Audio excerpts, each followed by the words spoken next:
Então, boa noite a todo mundo que está aqui presente presencialmente aí na web. Antes de mais nada, queria dizer que a gente está aqui no Instituto Brincante, nosso querido Antônio Nóbrega, que aqui nesse espaço de resistência, que acho um pouco a gente vai falar sobre isso, para lançar o livro Política Cultural e Gestão Democrática no Brasil. Temos os colegas aqui na plateia. Temos o Nóbrega e o Sérgio Mamberti, que vão aqui, a gente vai bater um papo, discutir exatamente essas políticas que acontecem, que estão acontecendo hoje. O livro é um lançamento da Fundação Perseu Abramo, com a organização do professor Antônio Rubim, da Universidade Federal da Bahia, e tem uma série de colaboradores.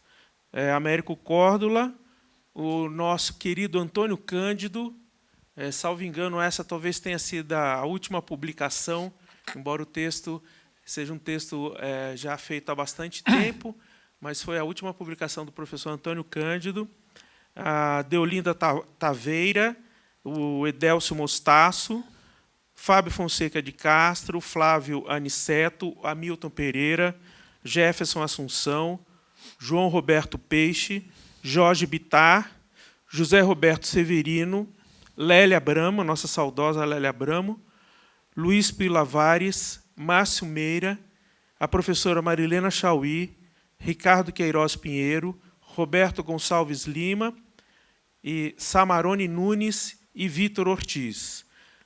A ideia desse livro foi justamente poder reunir uma coleção de políticas realizadas, né, ao longo, principalmente, né, desses anos todos em que o Partido dos Trabalhadores esteve à frente das prefeituras, das cidades e do governo federal.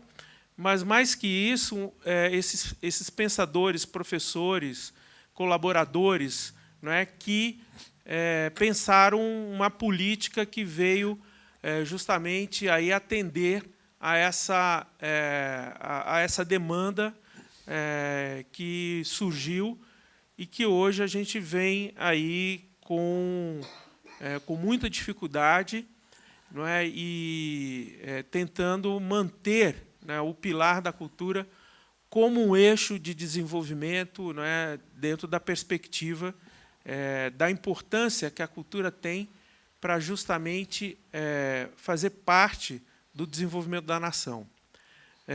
Cultura está sempre ligado a políticas sociais, não é? Então, isso discutimos muito, né, no governo federal, porque a cultura ela passa por tudo, né? Ela passa pela saúde, passa pela educação, passa pelo meio ambiente, passa pela assistência social, e essa discussão ela permeou não só as discussões dentro, enfim, de políticas culturais, mas até mesmo dentro da própria Eco 92, não é, quando a gente começa a falar de meio ambiente, não é, e na Rio+20, nos objetivos do milênio que terminou em 2015, e agora nos objetivos do desenvolvimento sustentável, que a cultura aparece como um quarto eixo do desenvolvimento sustentável. Então, porque está muito ligado. E o eixo mais importante, porque ele, justamente, como você disse, ele engloba, né? Ele abraça, né? E essa discussão passa muito pela questão da priorização, não é? Então, se a gente prioriza as políticas sociais ou as políticas econômicas, você está fazendo o quê? Colocando recursos para dentro dessas políticas. E a cultura nunca teve essa atenção, né? Por mais que tenha feito todo o movimento de se aumentar, de criar uma PEC, né, a PEC 150, para destinar 2% do orçamento para o governo federal, 1,5% para os governos estaduais e municipais na área da cultura, nós nunca conseguimos, de fato, lograr, não é, esse sucesso. O que é lamentável, porque 2% ou até mesmo 1% é o mínimo de dignidade, não é? E a gente, de fato, não conseguiu. Mas eu queria, só assim, eu vou falar, o capítulo que eu escrevi no livro é justamente sobre a construção da Secretaria da Identidade e da Diversidade Cultural, que foi uma secretaria criada, não é, justamente num momento em que houve uma grande reestruturação do Ministério da Cultura, com a chegada do Lula e com o Gilberto Gil.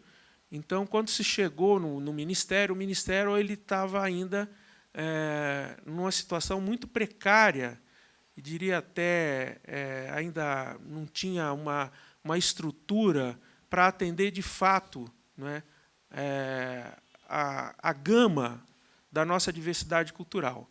Ainda estávamos muito focados nas linguagens artísticas, na música, no teatro, na dança, não é? A gente tinha uma lei Rouanet que atendia, era a principal política, mas que grande parte da sociedade não tinha acesso. E, com a reestruturação do Ministério da Cultura, uma das grandes novidades foi justamente poder dialogar com a diversidade cultural. E que diversidade cultural é essa, né? A gente tinha que descobrir, né? A gente tinha que saber com quem, de que maneira que a gente ia trazer essa turma, né? As pessoas usam muito a palavra resgate. Eu não gosto de resgate, não sei se o Nóbrega concorda, mas a gente resgata quem é bombeiro, né? Quem está morrendo. Mas a cultura sempre esteve aí, só que nunca foi atendida por uma política. Então, houve todo um início, né, a partir de um diálogo permanente, aí a gente começa a entrar nos conceitos que a Marilena Chauí coloca na cidadania cultural, né, na democratização da cultura, e aí a gente começa a falar de acesso, a gente começa a falar ao domínio dos códigos, como é que a gente vai trazer essa turma para participar de uma chamada pública, participar, enfim, dos documentos de toda essa burocracia, de segmentos que nunca dialogaram com o governo. Então, o Ministério da Cultura faz uma grande volta pelo país, no projeto chamado Cultura para Todos. O Gil e os secretários saem por 16 estados, escutando, né, ouvindo quais eram as necessidades. E aqui em São Paulo, aqui na Vila Madalena, a gente tinha um movimento que era o Fórum Permanente de Culturas Populares, que se reunia aqui na Rua Harmonia, aqui, pertinho aqui do Brincante. E a gente levou uma proposta, muitos desses articuladores, eles trabalhavam na arte contra a barbárie, que era o movimento do teatro. E a gente fundou esse fórum aqui no Galpão Raso da Catarina, justamente para criar políticas para as culturas populares. E aí a gente falou assim, olha, a gente quer fazer uma discussão profunda de cultura popular, né? A gente quer fazer uma discussão sobre como criar essas políticas, e a gente levou essa proposta para o Ministério da Cultura, naquele momento, no Teatro João Caetano, ou Taíbe, não me lembro, acho que foi Taíbe, no Teatro Taíbe, e a gente levou, olha, a gente quer fazer esse seminário, e propomos isso. E aí foi assim, que bom, olha, o Mambert não estava lá, estava o Paulo Miguês. Né? O Paulo Miguês, não, olha, a gente tem uma secretaria nova, que é a Secretaria do Sérgio Mambert, que é a Secretaria da Identidade e Diversidade Cultural, isso aqui vai cair como uma luva. E o pessoal do Rio de Janeiro também queria discutir essa questão das políticas de cultura popular. E aí a gente fez um grupo de trabalho que, durante 1 ano e meio, trabalhou voluntariamente, né, para construir esse seminário. Aí chegou aqui o Eduardo Rombauer, que fez parte, na época, pelo Instituto Polis, para a gente criar uma metodologia. Aí, agora, repare, a gente tinha que fazer, em todos os estados, chegar para o mestre da cultura popular e dizer, nós vamos fazer uma política de cultura para você. E o mestre, rapaz, o que é isso? Que besteira é essa? Como é que a gente vai dialogar? Então, a gente criou 3 perguntas, né, que eu acho genial. É o que você faz, né, o que falta para você e o que você precisa. Era só isso. Aí a gente juntou 800 mestres e levamos pela primeira vez todo mundo de avião lá para Brasília. E foi uma coisa assim absolutamente impressionante. E o Gil ficou impressionado. Foi o primeiro grande evento do Ministério da Cultura, no sentido de um diálogo direto com a comunidade cultural brasileira, justamente com um segmento, tinham os mestres do Nordeste, do Sul, que nunca tinham se visto, nunca tinham se encontrado. E também recebidos com muita dignidade, com hospedagem, com passagens para vir, alimentação, com coisa que eles nunca tinham, porque eles sempre ficavam na senzala, né? Tinha um evento, aí lá no fundo do quintal eles ficavam escondidos, aí eles vinham, faziam a apresentação e continuavam na senzala mesmo. A verdade, houve uma dignificação, uma valorização justamente desses artistas, não é? Eu acho que isso é muito importante que se fale, porque justamente a Convenção da Diversidade não estabelece hierarquia, é a Convenção da Diversidade das expressões culturais. Então, toda essa, não que a gente não tenha nenhuma, que a gente tenha nenhum tipo de preconceito contra as artes, mas que se tenha, vamos dizer, uma clara consciência da importância das culturas tradicionais. É isso que a gente, de uma certa maneira, trouxe. Eu acho que essa dignificação, esse reconhecimento, eu acho que foi talvez uma das características da gestão do nosso partido, por causa inclusive dos compromissos que nós tínhamos com todos esses segmentos não representados. Bom, enfim, essa foi um laboratório para a gente construir as políticas, né? E daí a gente percebeu que essa forma de criar a participação social, a gente tinha que fazer para os outros segmentos, né? Então a gente conseguiu fazer com os índios, com os indígenas, imagina, nós estamos falando de 300 povos. A gente conseguiu fazer para os ciganos. Nós temos mais de 600 mil ciganos no Brasil, pouca gente sabe disso, né? É uma massa que talvez sejam mais estigmatizados do que todos os outros segmentos. A gente tinha a Fundação Palmares, que cuidava da questão da cultura afro-brasileira, então tinha uma fundação que cuidava disso, mas a CID abriu esse campo. Depois a gente trabalhou bem. O primeiro grupo, na verdade, foi o Movimento Sem Terra, não é, que foi feito uma rede e uma formação com o Teatro do Oprimido para multiplicadores dentro dos assentamentos. Rede Cultural da Terra, né? A Rede Cultural da Terra, junto com o Teatro do Oprimido. E aí surgiu os pontos de cultura, surgiram, enfim, toda essa nova forma de você trazer essa diversidade cultural. Trabalhamos a questão da diversidade sexual. Então, foi a primeira secretaria, o primeiro Ministério de Cultura do mundo a fazer uma política para o movimento LGBT, o segmento LGBT. Primeira conferência mundial com a presença de um presidente que reuniu 3.000 pessoas no Ministério da Cultura. Então, isso tudo para dizer o seguinte. Bom, tudo bem. A gente precisava criar, dentro do governo federal, uma perspectiva para chegar onde? Na ponta. A ponta é aqui, São Paulo, né? A ponta é um município, né? E, com isso, no livro, vocês vão ver, a gente tem o Sistema Nacional de Cultura, que é essa perspectiva. Hoje ela está dentro essa rasgada Constituição que a gente tem hoje aí, né? Estrupiada, né? De tantas emendas e tantas mudanças, mas lá está o Sistema Nacional de Cultura. E hoje o que a gente percebe, se a gente perdeu muito disso dentro do Ministério, dentro daquele momento, hoje as cidades estão, de alguma maneira, implantando isso que foi plantado naquela época, né? Então, tem uma política para a diversidade, existem vários estados e municípios que têm políticas para os povos indígenas, para a cultura popular, mas a gente sabe que, assim como o Ministério da Cultura teve um corte enorme. 43%. Incrivelmente, é o mesmo corte aqui da cidade de São Paulo, 43,5%. Então, a gente tem muito prejudicado para nós, né? A gente está numa situação de absoluto esvaziamento, né, de gente que a gente trouxe para dentro dessa política e que hoje estão aí, puxa, mas agora eu não consigo mais.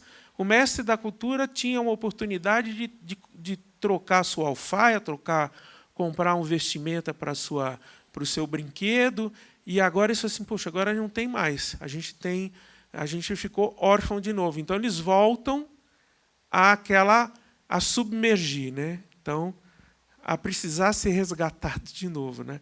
Então essa preocupação nossa é justamente de a gente apontar nesse momento agora que a gente passa que a gente precisa achar novas soluções, né? E talvez essa perspectiva da colaboração, essas novas ferramentas e toda essa nova forma de dialogar, ela tem que deixar a gente precisa criar essa independência.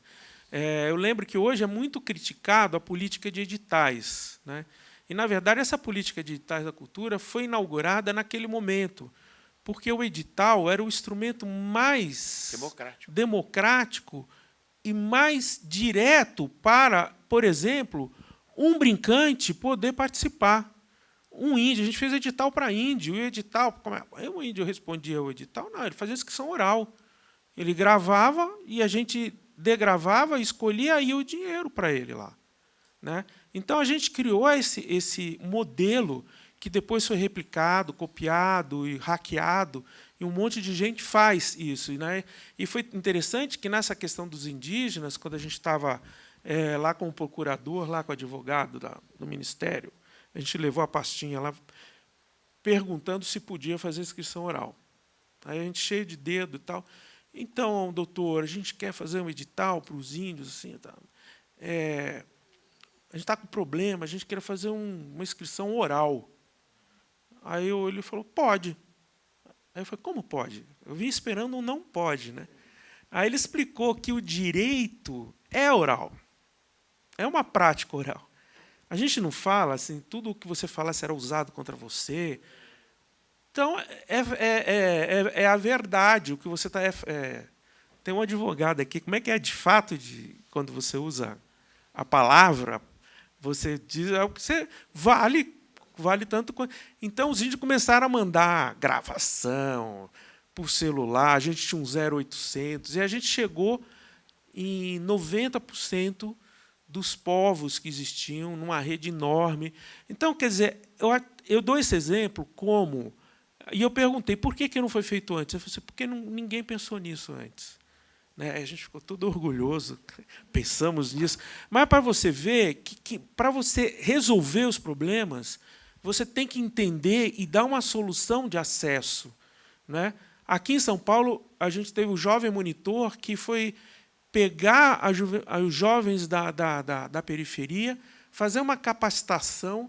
E eles trabalharam nos equipamentos culturais, nas bibliotecas, no centro cultural e tudo mais, e, a partir dali, eles capacitar, entendendo na linguagem dessa juventude, ele tendo acesso à história da arte, ele tendo história à música. Quer dizer, você ter esse olhar... Agora, é claro que você precisa de estrutura, você precisa de gente, você precisa de recurso, né? Aqui nós estamos numa escola de formação de professores de arte educadores, aí salvo engano, há 30 anos, talvez o Nóbrega vai falar isso. Quer dizer, é uma batalha para você manter. A gente precisa, né, essa estrutura que a gente tem aqui, né, de professores, e são professores multidisciplinares. Você tem professor mestres da cultura popular, você tem antropólogo, você tem psicólogo, você tem bailarino, você tem tudo. Então, essa perspectiva de construir e dar, né, esse acesso, né, a essas pessoas, né, trazendo os mestres para ocupar um lugar dentro da educação, foi uma outra coisa que a gente fez no Ministério da Cultura, Encontro de Saberes, que ele não precisa ter um mestrado, um doutorado, e ele ganha o notório saber e dá aula em qualquer universidade. Contribuição da UNB, né? Que foi feito com a UNB. Hoje a gente já tem mais de 12 universidades que têm mestres do cavalo marinho, Bio Alexandre, A gente tem os índios lá dos xinguanos dando aula, os índios Axaninca do Acre, enfim. O que a gente precisava, né, e aí é o propósito do livro, eu vou encerrar minha fala aqui, é pensar que essa construção toda ela deve ser revitalizada, né?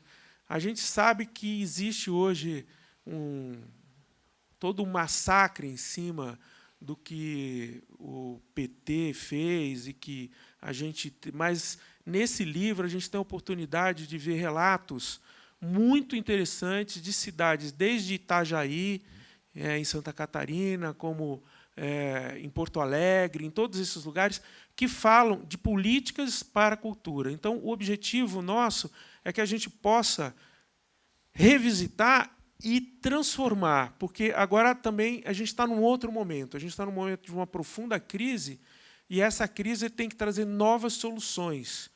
Mas a gente não pode esquecer essas conquistas, que é o Cultura Viva, os pontos de cultura, que foram as políticas para toda essa diversidade cultural.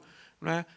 O Mamberti, na fala dele, provavelmente vai falar da Funarte, quer dizer, tudo isso que a gente são instituições que estão ruindo, né? E principalmente do ponto de vista internacional, nós que estabelecemos relações no plano internacional que o Brasil nunca tinha estabelecido, entendeu? De parceria, a ponto eu cheguei a ver afirmações assim em reuniões internacionais de que o Ministério da Cultura do Brasil era o ministério mais importante do mundo naquele momento, justamente pela inovação dos projetos e principalmente pelo aspecto democrático da construção, que se enquadrava totalmente nos parâmetros da Convenção da Diversidade Cultural.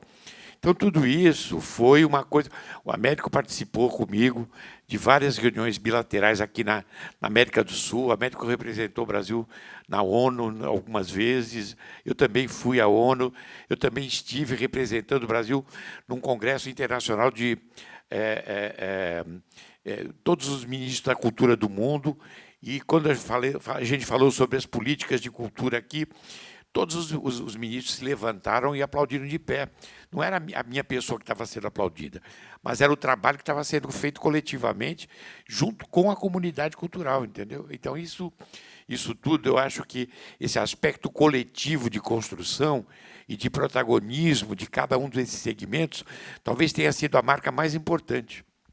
Bom, então eu vou aqui encerrar, para depois no debate a gente continua, mas só para dizer que essa experiência toda a gente se irradiou por muitas cidades, inclusive São Paulo. Né? Então, tem toda hoje, várias políticas que estão atendendo a essa diversidade. A gente fez um plano municipal de cultura, né, que a gente ontem fez até uma discussão sobre isso, são 20 metas que têm essa preocupação, mas a gente fez um momento onde a gente estava preocupado em que a cidade fosse de todos, né, que o espaço público, as ocupações, que a gente não pode perder os equipamentos, o teatro independente. E aí eu vou deixar essa deixa para o Nóbrega, porque ele passou aqui por essa dificuldade de ter uma corporação que está aqui atrás, que tirou um espaço, que é o Brincante, da onde se manteve, é uma marca,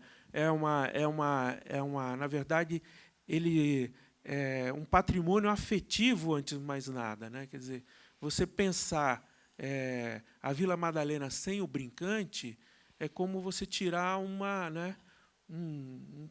pedaço, né, da formação de muita gente mesmo. Mas aí temos aqui o novo Brincante, e com isso eu passo aqui para o Nóbrega para ele, enfim, colaborar com a gente aqui. Obrigado.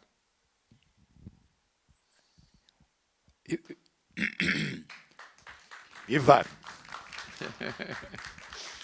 Ô, Corda, não é melhor... Não, eu quero que seja você também. Não, mas sabe por quê? Não, porque o Américo falou institucionalmente. Mas você que está nos hospedando aqui, abrindo esse espaço, e eu acho que você é uma parte muito importante, porque você é um artista que sempre lutou, que sempre brigou, e que sempre, além de ser um grande criador, teve justamente nessa luta para a construção de uma, vamos dizer, de uma permanência, e principalmente o elo entre o que seria a cultura erudita e a cultura popular. Eu acho que a sua fala é muito importante. Depois eu vou falar um pouquinho, mas também um pouco sobre mas eu acho que a sua fala aí é do protagonismo que a gente sempre deu para os artistas e para as pessoas que nos ajudaram a construir esse processo tão rico. Tá bom.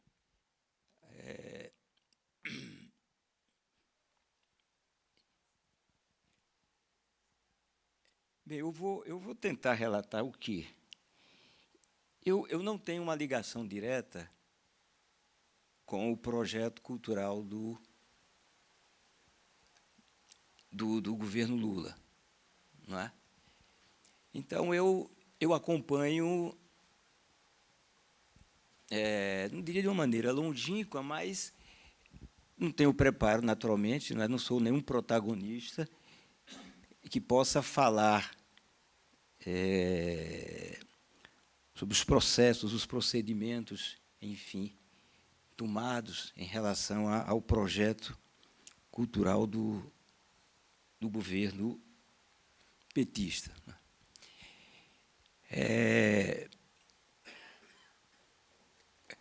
Mas eu tenho, sim, uma relação com o mundo popular, uma relação que vem desde os anos de 1970 e que, de certa forma, vem direcionando não só a minha maneira de criar, mas também até a minha maneira de sentir, a maneira de entender o Brasil no seu todo, não é? E o mundo da cultura. Eu venho de uma família de classe média, habitante de Recife, e como todos os egressos dele, ou os que viveram e que vivem no mundo cultural da classe média, eu estava num colégio pago pela manhã, à tarde eu tinha condições de fazer um curso de francês, e meu pai, notando habilidade musical em mim, me coloca para estudar violino. Então, música clássica, música erudita, aula de francês e colégio marista. Então, o rito que poderia pertencer a qualquer brasileirinho de 15, 14 anos, de São Paulo, do Rio de Janeiro, não é? Do Brasil, como se diz hoje, o Brasil da Casa Grande. Embora meu pai fosse sempre um assalariado, um médico.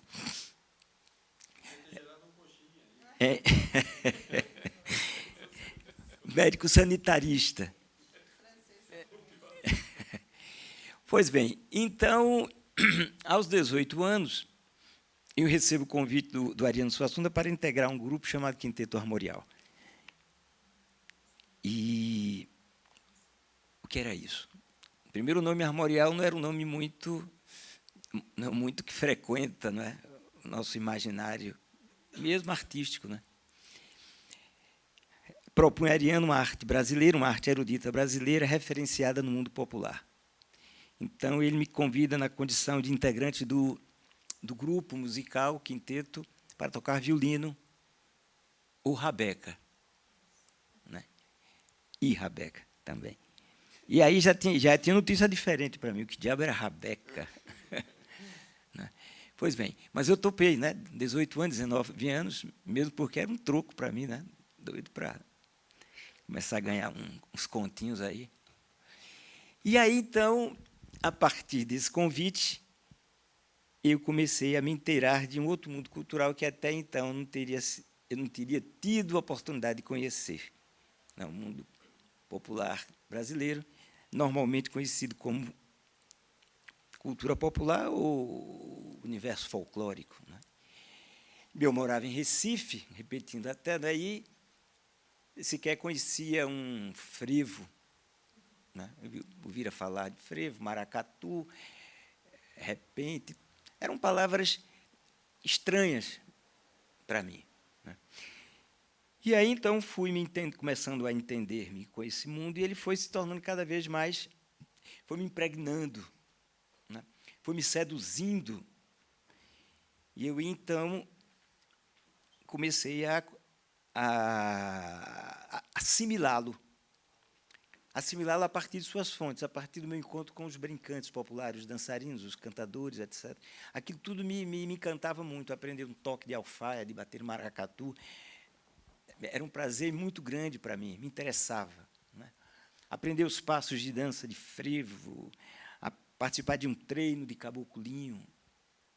Então, me larguei naquele negócio durante a década de 70, 80, e minha vida parece que se consubstanciou nesses afazeres, né? Tanto é que, por exemplo, passa batido para mim os grupos de rock desse período. As pessoas, às vezes...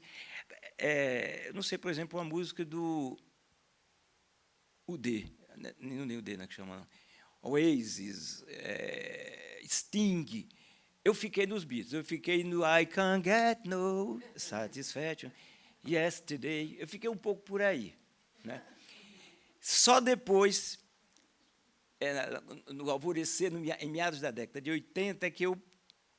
Claro que eu sei que existia por aí, mas não é, era até muito interessante, porque eu ia para as festas, às vezes, chamadas... Lá em Recife, a gente chamava de assustados. Assustados, o que chama de balada, né? E eu ia para os terreiros dançar batuque, frevo. Então, quando chegava naquelas festas, no Clube Português de Recife, no coisa, eu me danava para dançar. A música tocava, não me interessasse o que tocava, eu começava a tocar, dançar, regido por aquele universo vocabular de passos que eu aprendia no meio da rua. Então, era a coisa mais engraçada do mundo e inusitada. As pessoas paravam para me ver, eu fazia daquelas mugangas hipnóticas, né? De certa forma, dissociados, mas tinha uma ligação também, né? Porque a música me impulsionava a fazer desse jeito ou daquele outro jeito. É uma história longa, não é? Porque eu visitei o Nordeste todo depois e comecei a estudar os brincantes populares. E aí comecei também a estudar, a ler os livros dos chamados pesquisadores, dos folcloristas, dos antropólogos, historiadores, e aí estão Rodrigues de Carvalho, Gustavo Barroso, Câmara Cascudo, Celso de Magalhães, e vai muita gente, né? E também comecei a ouvir os mestres, os velhos mestres, que me relatavam sobre a minha solicitação, fatos que eles pudessem me relembrar de como aquelas brincadeiras tinham sido iniciadas. Por exemplo, a figura do caboclo de lança de um maracatu rural. Quem já viu com aquele chapéu todo enfeitado, aquela gola bordada a canutilhos, né? Como surgiu aquele negócio, né? Aquilo não foi da noite para o dia, nem o bom Deus, né, botou no mundo. Então, aquilo... Né? E nenhum dos livros que você fala relata. O relatam, né? Então, aquilo começou a me ativar, me provocar uma busca de entender essa história cultural, porque nós temos, sim, um relato da história cultural do Ocidente, né? Ou do Ocidente no Brasil. Se você pega, por exemplo, qualquer história da literatura, Moisés Massot, Antônio Cândido, quem for, é uma história da literatura, mas a partir da classe dominante, né? Você vai encontrar todos os poetas românticos, parnasianos, etc., etc. E você não vai encontrar absolutamente nada sobre Leandro Gomes de Barros, o fundador da literatura de cordel, ou muito menos sobre Pinto de Monteiro, o maior repentista nordestino, e etc., etc., etc., etc., né? Então, quer dizer, são livros muito importantes, mas que eles refletem um lado do Brasil, o lado dos dominadores, dos vencidos, né? E aí comecei a ver que havia uma história cultural que tangenciava essa outra, mas que era independente, de certa forma. Por exemplo, eu falei em Leandro Gomes de Barros, pai da literatura de cordel. Mas a literatura de cordel também não nasce assim como aquela gola daquele maracatu da noite para o dia. Como é que, de repente, um cara lá que vai para a Vila do Teixeira, que nasce numa fazenda de Pombal, depois vai para Pernambuco, e, de repente, pega aquelas tipografias e escreve um folheto, A Donzela Teodora, e 10 anos depois está escrevendo sobre a vida do padre Cícero, sobre Getúlio Vargas. Está escrevendo isso em cestilhas, numa forma poética, num padrão, numa estrutura muito interessante. Como é que tudo isso ocorre, né? Então, vi que são mundos diferentes, embora se toquem, muitas vezes, né? E aí, quer dizer, fui percebendo que os grandes momentos da cultura brasileira, justamente, são quando celebram o casamento entre esses dois universos. Eu posso citar os nomes, os expoentes de Villa-Lobos, por exemplo, de Guimarães Rosa, de Drummond, de João Cabral de Melo Neto, etc., de Jorge de Lima, os próprios compositores da música popular brasileira, Chico Buarque, Paulinho da Viola, todos eles traduzem em suas obras esse encontro, essa celebração, essa fricção criativa desses dois mundos. O Baião de Gonzaga também representa isso. Gonzaga, quando sai lá de Exu e vem para cá, o Baião só é legitimado enquanto forma, enquanto gênero, a partir de elementos da cultura não popular. E aí comecei, então, a criar dentro desse paradigma, desse parâmetro. E aí, o que é que percebo no Brasil? Que nós ainda, talvez, não tenhamos conseguido mecanismos para institucionalizar esse Brasil que se comunica. Não é nenhuma, absolutamente, não é nenhuma crítica, mas, por exemplo, a gente não tem nenhum instituto de pesquisa da música popular brasileira. Não tem nenhuma como é centro que estude a dança brasileira. Talvez tenha aqui no Brincante. Eu já estava aqui pegando... por exemplo, nós temos um manancial de formas, de representações simbólicas corporais espalhadas pelo país, assim, que prefigura uma gramática corporal, mas estupenda, porque ela é caudatária de elementos africanos, sudaneses e bantos. Ela é caudatária de elementos ibéricos, que era um paísinho daquele, mas que teve lá árabes, celtas, romanos, né? E, naturalmente, indígenas. Então, a gente foi capaz de construir, de elaborar um imaginário corporal de uma riqueza estonteante, né? Para bem adjetivar. No entanto, como é que a gente vê a dança no Brasil? É a dança que nós vamos sair de casa para assistir, a dança contemporânea, a dança moderna, a dança clássica. Você vê, por exemplo, agora, peguei hoje no jornal, Festival de Joinville.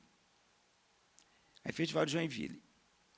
Primeiro que todo o imaginário fotográfico de respeito realmente à cultura europeia. Quando não está com a pessoa fazendo um rondejambe ou um passo, né? Estão fazendo um movimento da dança contemporânea. Você vai ler lá, aí tem curso de fazer musical tipo Broadway, curso de jazz, curso de dança classe sênior, curso de... Não tem nem dança folclórica. Porque eu implico muito com essa palavra folclore. Porque ela é uma palavra muito discriminadora, muito apequenadora da cultura do povo. Quando diz coisa folclórica, a gente praticamente está dizendo isso é conversa para boi dormir, né? Então, a gente não criou mecanismos para que essa dança fosse vista sob outro olhar, fosse sendo sistematizada, codificada, organizada, para pronto de subsidiar o bailarino brasileiro, né? o nosso bailarino, não precisa nem usar essa palavra brasileiro, né? Porque tem um problema muito sério que é justamente quando toda vez que a gente fala de Brasil, cultura brasileira, parece que a gente ainda guarda dentro da gente o caráter ufanista, que palavras como essa parece que solicitam. Né? Não se trata nada disso, é porque eu não posso, por exemplo, eu desenvolvo uma linguagem de dança, mas que nome eu vou dizer? Ela é alicerçada no imaginário coletivo brasileiro. Eu vou dizer que é a dança de Nóbrega, eu vou dizer que é uma dança brasileira mesmo. Agora, o problema é o seguinte, a gente tem de recontextualizar essa palavra brasileiro. Tem que desufanizá-la. Tem que tirá-la das suas rebarbas nacionalistas, que são também... Não é? Isso na música. Não é? Por exemplo, agora, veja que situação. O Brasil tem, hoje, se expõe musicalmente através dos grandes festivais. É Lollapalooza, é Rock in Rio, é agora São Paulo Trip. Né? Não precisa... Hein? Bom, são os festivais, quer dizer, a mentalidade é do mercado. Não é? A própria uma das emissoras, a própria emissora que mais repercute no Brasil, no seu jornal de maior audiência, veicula o festival, né, o Rock in Rio, com matéria jornalística, e, entre o intervalo das notícias, também vem o patrocinador lá fazendo coisa. Então, há quase que como uma paga... E aí depois é o seguinte, depois, quando tem o Rock in Rio, quando tem outro festival, vem Sting, vem o D, vem Ariana Grande, mas uma agenda completamente tomada. Esse ano parece que tem alguma coisa do rock. Não é? Eu não sou contra o rock, mas a gente termina... É como diz o Cosla, a gente termina tendo de usar palavras que não gostaria. Eu não gosto da palavra resistência. Né? Estou resistindo. Nem resgate, mas termina vendo que são palavras realmente que acaba se acomodando ao que a gente quer, ao que a gente está pensando. Então, eu vejo pessoas, crianças com qual eu tenho, que convivo, que vão para a escola, que tem no seu menu diário, via internet ou coisa, são músicas cantadas, na maioria, sua grande maioria, em inglês, ou músicas que a rádio toca, né, tal. E que uma música um pouco de maior complexidade, de maior requinte, né, não passa. Então, como é que esse imaginário pode frequentar esses jovens, a nós mesmos? Se a gente vai hoje para um consultório dentário, está lá a televisão, mostrando lá. A música que a gente escuta, a gente já sabe qual é uma. Vai para o aeroporto, é a mesma coisa. É o mesmo som. Diferente. Então, esse outro mundo que é tido como folclórico, ele é tido como folclórico. Ele não tem condições de vir para cá. Mesmo porque é verdade.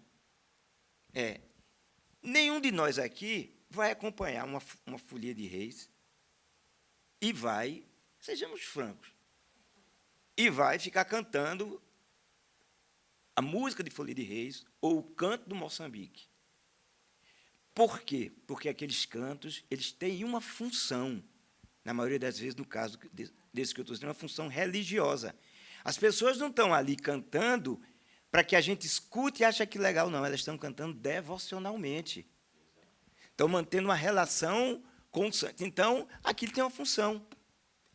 Então, querer também que eu coloque aquilo num palco para que você... Aí está errado também. Então, qual é o meu entendimento aqui do mundo popular?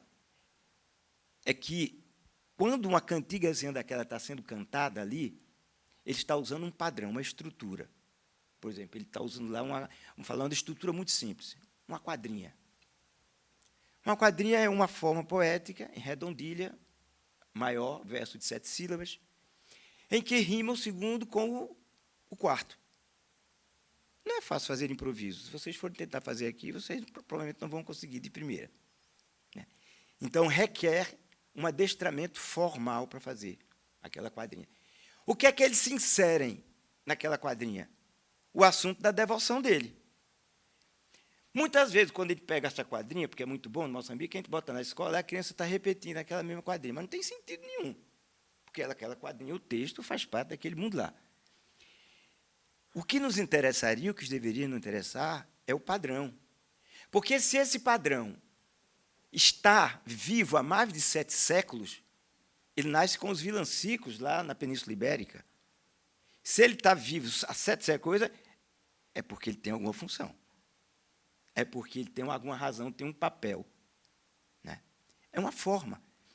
Então, assim como a quadrinha, várias outras formas existem no mundo popular, cestilho, galope à beira-mar, formas cada vez mais complexas. Chegando, por exemplo, a um galope à beira-mar. O que é um galope à beira-mar? É uma estrofe de 10 versos, ou 10 pés, de 11 sílabas, onde rima o primeiro com o quarto e o quinto, o segundo e o terceiro, depois rima o sexto com o sétimo, e o 10º e o 8º com o 9º. Todo mundo decorou, né? E ainda com uma prosódia, com a prosódia no segundo, no sexto e no 11º. Vou dar um exemplo aqui. Por exemplo, eu sempre que via lá no meu sertão, caboclo vaqueiro de grande bravura, num simples cavalo na mata mais dura, com roupa de couro, pegar o barbatão. Dizia abismado com aquela aflição, não há quem o possa em bravura igualar, mas depois que eu vi um praiano pescar numa frágil jangada, ou barco veleiro, achei-o tão bravo, tal qual o vaqueiro, merece uma estátua na beira do mar. Então, tá aí, tá o... Então, essa é uma estrutura. Então, o poeta aqui que eu relatei era um cara do sertão, que ele fez uma relação do cantador com o mar. Bem, eu não estou no sertão, então eu não vou aqui falar das coisas do sertão, eu vou falar sobre essa cadeira, sobre isso aqui. Então, é esse padrão que a gente tem, se a gente acredita que eles são interessantes para o cultivo artístico ou para o cultivo educacional, como eu acho, é o padrão que a gente tem que trazer. Então, eu acho que a grande questão do mundo popular é a gente conseguir separar uma coisa da outra. Né? Inclusive, criou-se, por exemplo, esses conceitos de erudito e popular. Eles são, a meu ver, são conceitos falsos, porque não se contrapõem. Por exemplo, uma obra pode ser tão erudita quanto popular. Eu posso citar Charles Chaplin, eu posso citar o cinema. O cinema é uma arte de muita erudição, mas é popular, é quase cultura de massa. E eu citei um galope à beira-mar, que é uma coisa popular, mas extremamente erudito, altamente sofisticado. Então, esses termos não se contrapõem. O que, na verdade, é a cultura erudita é a cultura ocidental. Né? A gente ainda nunca não atinamos que, quando nós falamos em cultura erudita, a gente está se falando da cultura do Ocidente, da cultura. Os poetas populares dizem uma coisa muito interessante. Ele criou essa dicotomia, eles usam, ele diz o seguinte: é a cultura do povo e a cultura de gabinete. Não é? É isso mesmo. Quer dizer, a pessoa que quer fazer uma coisa de maior complexidade, maior erudição, tem que ir para o gabinete. Tem que parar e. Não é?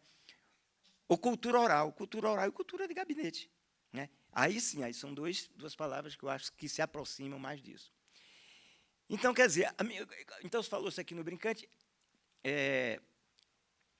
Para terminar, para concluir, então a grande busca aqui nesse instituto, quer dizer, eu posso dizer que eu sou uma pessoa que tive sorte, que estou tendo sorte no meu projeto, apesar das dificuldades, mas as dificuldades são inerentes à vida, né? E é justamente de que esse espaço procure celebrar esses dois Brasis, né? Porque nós, em todos os sentidos, nós somos resultado dele. Né? Na nossa bandeira, nós temos aqui, eu acredito que ninguém aqui deixe de ter formação acadêmica. Quer dizer, essa formação acadêmica, o modo de organizar ideias, a tecnologia, enfim, isso a gente não pode negar, faz parte da nossa herança europeia, da nossa herança ocidental. Né? Agora, o mundo popular tem outros valores, tem outros procedimentos, tem outros conteúdos que precisam serem resgatados. Porque, ao mesmo tempo que a cultura ocidental nos dá tanta coisa, ela também se exauriu. Ela exauriu-se, por exemplo, no seu universo lúdico. Você vai assistir uma aula de dança clássica hoje e você perdeu a referência uma criança que é colocada para ir dança clássica é para ela colocar, para repetir aqueles movimentos. Vai fazer aquele movimento, bota. Inclusive, vai vestir até o rito da roupinha aqui. Né? É. Mas, enfim. Então, quer dizer, agora, é dizer que a dança clássica não tem riqueza lúdica? Tem. Mas ela se perdeu, no meu entender. Então, nesse momento, vamos puxar lá o mundo popular, que tem uma riqueza lúdica muito grande, ver como é que esses dois se integram. Né? Porque aí sim, aí a gente pode... eu não posso formalizar a dança popular através do povo. Eles não têm a capacidade de formalizar. Porque não está dentro da perspectiva dele, por exemplo, formalizar a dança de um cavalo marinho. Eles não estão pensando no espaço cavalo marinho para que aquilo uma pessoa vá utilizar num palco. Não estão pensando nisso. Agora, se nós vemos, eita, velho, aquele movimento, ele é rico porque ele pode possibilitar tanta coisa, então nós temos de ter as ferramentas para isso. E as ferramentas eu não encontro lá. Essas ferramentas eu encontro no mundo do gabinete do lado de cá. Então, o brincante ele procura ser isso. Né? Então, nesse sentido, eu acho que todas as políticas, até onde posso ver e saber, durante o governo, né, o Ministério, durante o governo Lula, eu acho que elas atenderam a uma demanda, a uma necessidade muito grande, né? Mas eu acho que provavelmente seria o próximo passo, mas há um outro momento, né, que a gente tem de alcançar. Porque existe uma coisa também que é a relação afetiva das pessoas com o mundo da cultura.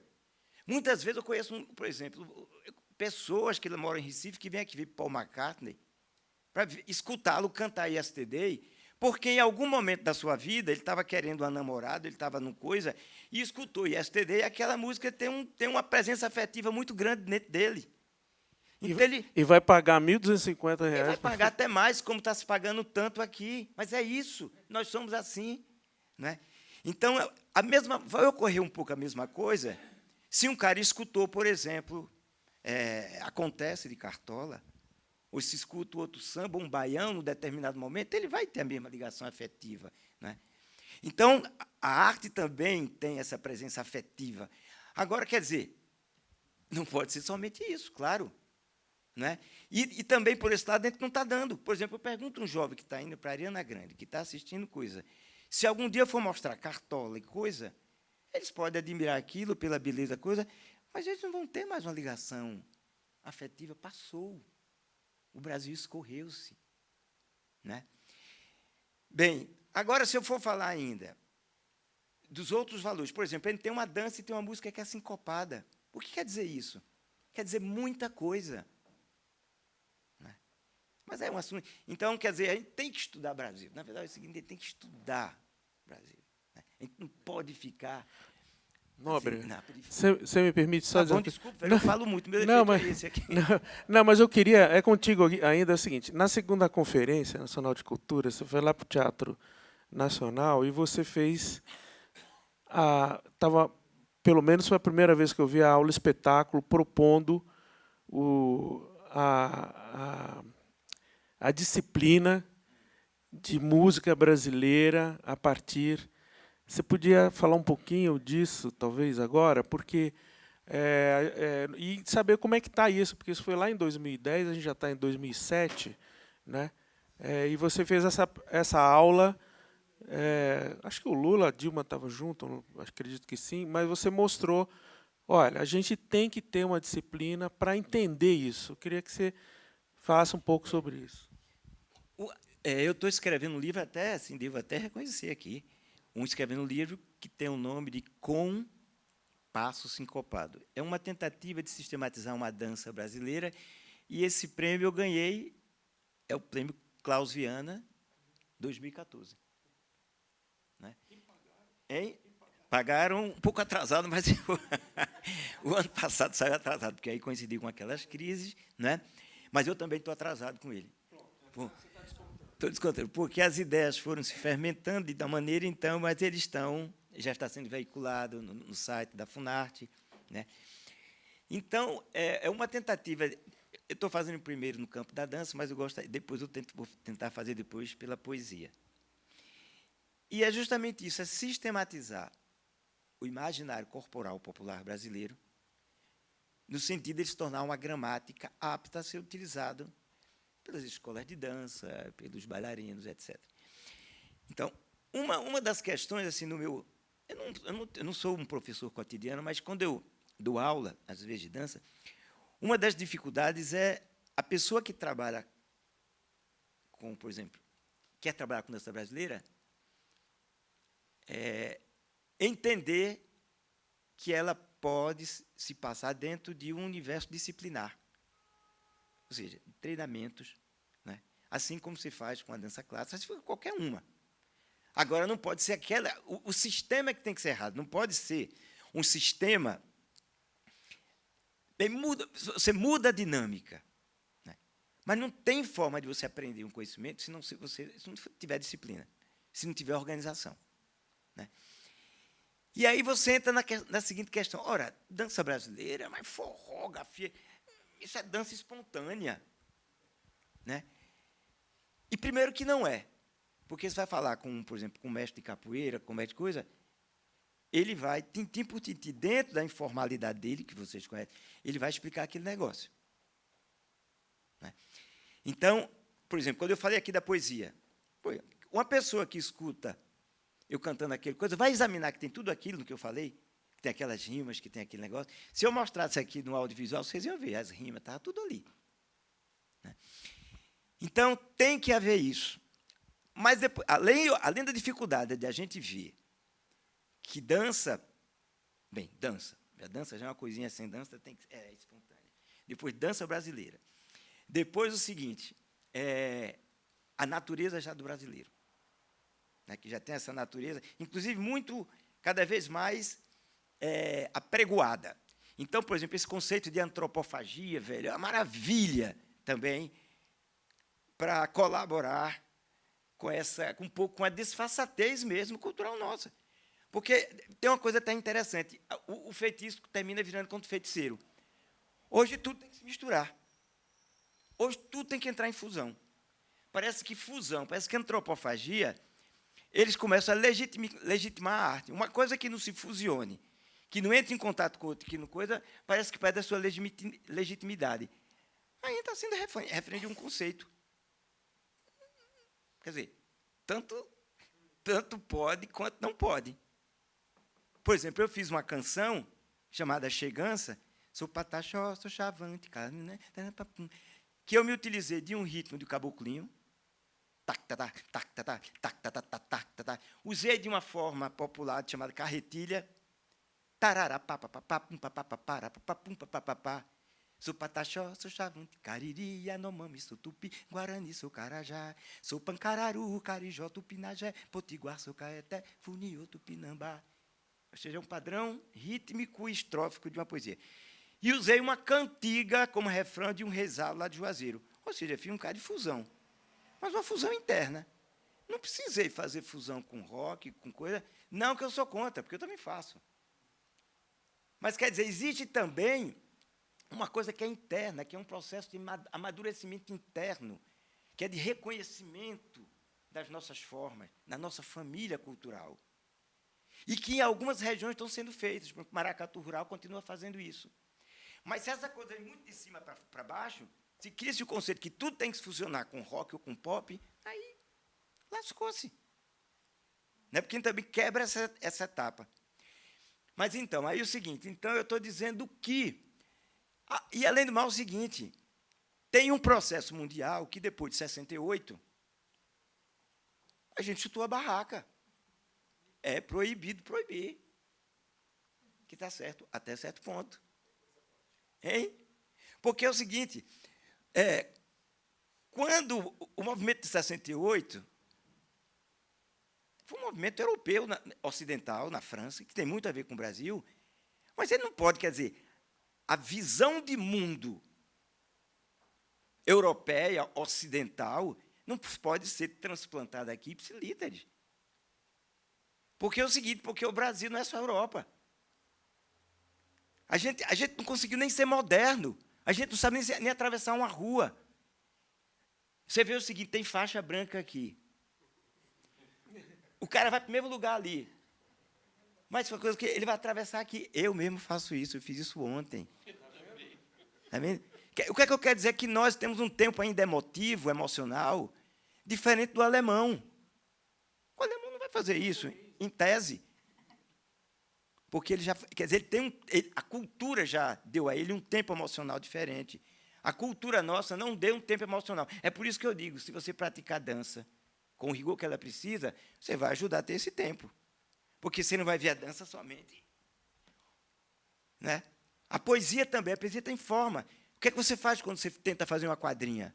Juntar um sentimento, uma emoção, uma sensação a uma forma.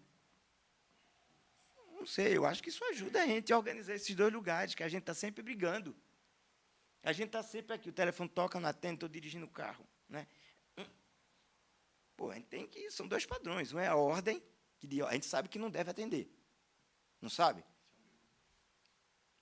Mas a gente sempre... Não é meu filho, não é minha mulher. Aí, então, a gente precisa se educar para isso. Não tem jeito. Né? E o que está precisando, por incrível que pareça, é ordem e rigor. Né? Agora, é o seguinte, não é autoritarismo. Não é ordem de cima para baixo, é uma ordem interna que a gente tem que fazer. E a cultura tem que ajudar nesse sentido. Se a gente não tiver mecanismos, a cultura, pelo veio simbólico dele, pelas representações simbólicas, por tudo que ele é um elemento muito rico para isso. Você bater num tambor, bater naquele ritmo, bater 10 pessoas aqui igual um tambor, você bater igual, tum, tum, tum, tum, tempos sincopados lá em cima, e você bater isso tudo igual, velho, aquilo você internaliza isso também. Você não está só batendo esse ritmo, não.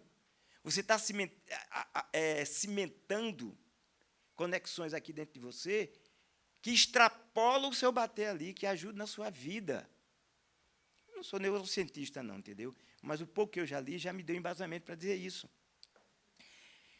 E aí é nesse sentido, quer dizer, que o mundo popular ele dá muito esse material, porque o Ocidente passou... Uma das coisas muito ricas que o Brasil teve é o fato desse mundo popular ter sido gestado durante 300 anos um pouco apartado do mundo da Casa Grande.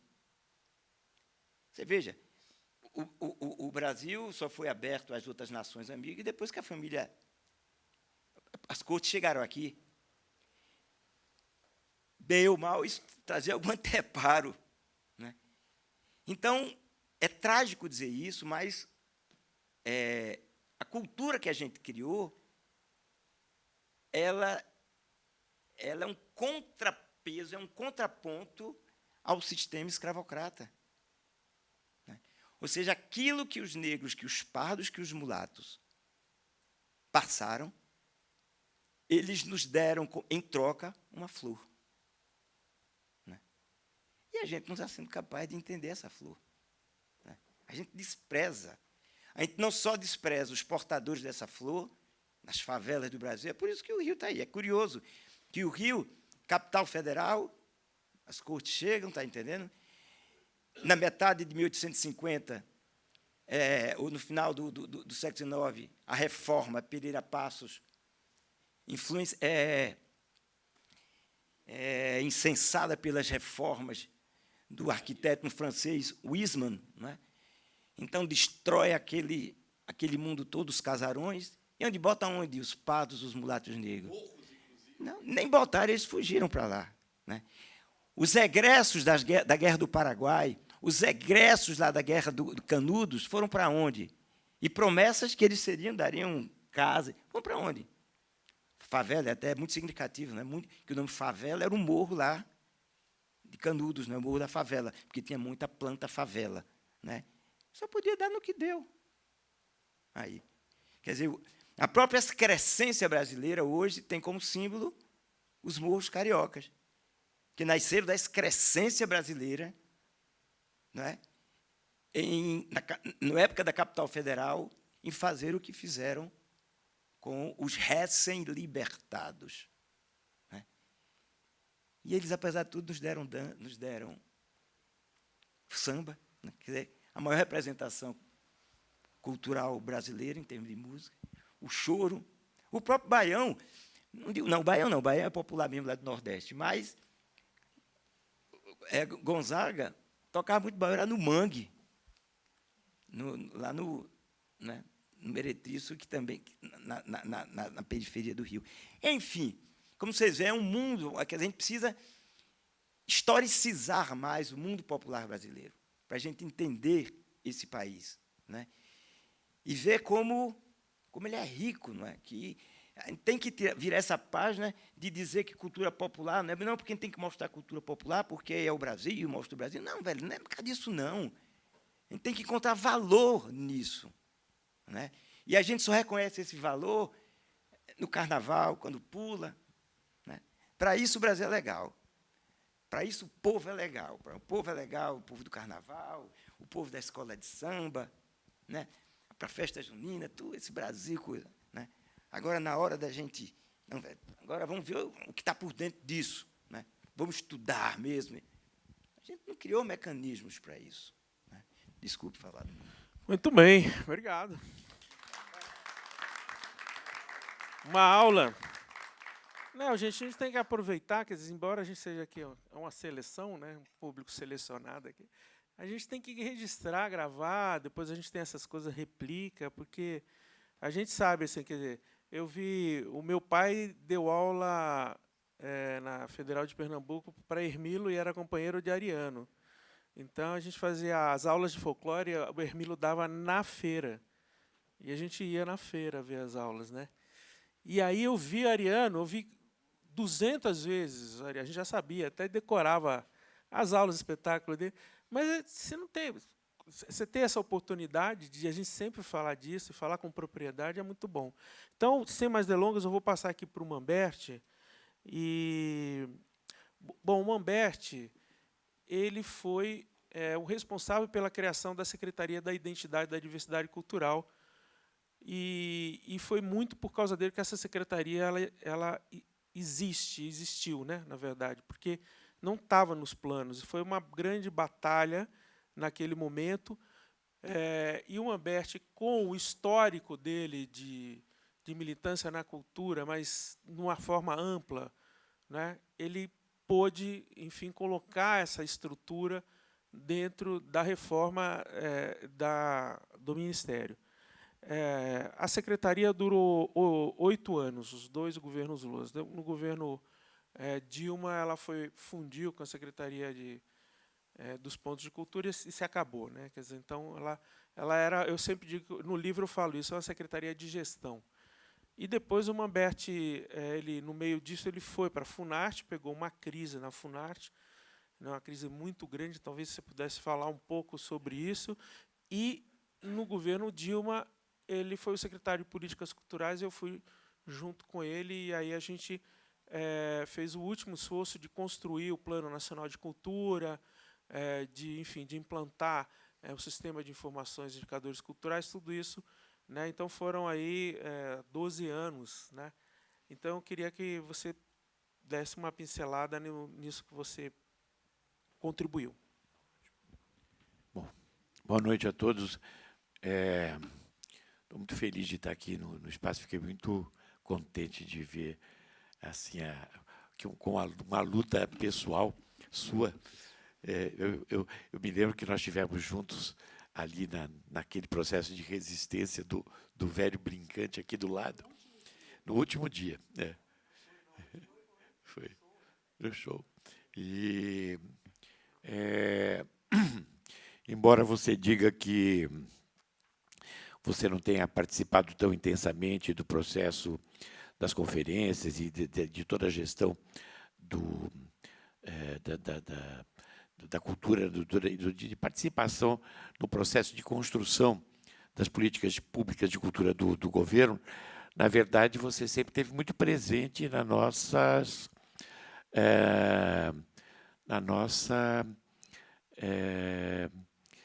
memória emotiva e na nossa construção.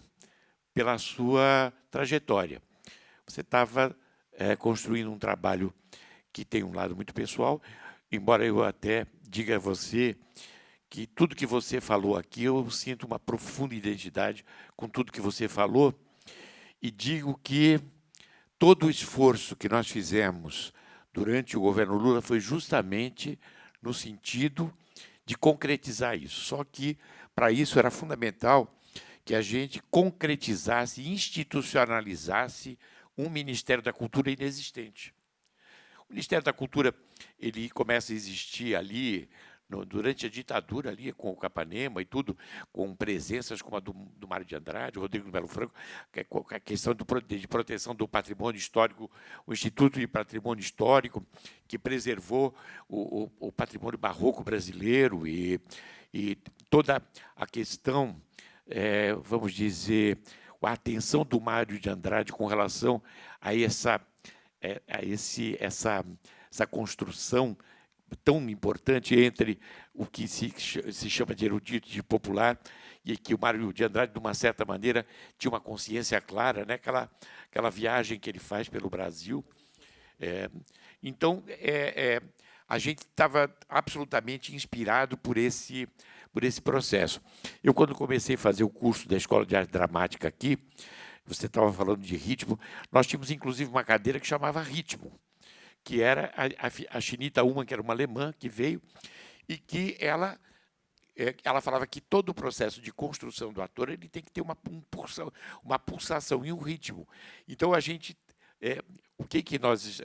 começava com um ritmo mais abstrato, mas depois os ritmos culturais que nos movem é que surgiam nas aulas e que era um elemento fundamental para a pulsação, porque o trabalho do ator necessita desse timing, dessa pulsação. O curso da Escola de Arte Dramática sempre foi um curso extraordinário e eu me lembro que, para complementar, e aí eu tive também um contato muito próximo com um grande pernambucano, que é Solano Trindade, negro, e eu me inscrevi no grupo folclórico e no grupo de dança popular, que, na verdade, era grupo de dança popular do Solano Trindade, onde eu aprendi a dançar todas essas expressões da cultura brasileira e que foram muito ricas para mim, porque, na verdade, eu, quando era garoto, eu cheguei a ver um concerto com Villa-Lobos, né? Entendeu? Então,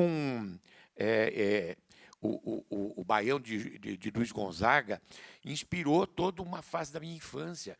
Eu passei a conhecer o Nordeste, porque o Nordeste que eu conhecia era o seguinte, cangaceiros. O Nordeste, para nós, aqui do Sul, era uma imagem do cangaço, da violência, da ignorância e do atraso. E aí, o Luiz Gonzaga traz além de um ritmo extraordinário, ele traz uma paisagem humana e cultural que está em todas as músicas dele e de outros compositores que ele interpretava. Entendeu? Então, ele falava do modo de viver, da comida, do jeito de namorar, do jeito de comer, entendeu? Então, você veja que ele era além de tudo, ele era um grande poeta e um grande mestre. Porque o que ele estava fazendo? Ele estava mostrando um Brasil que o Sul não conhecia, entendeu?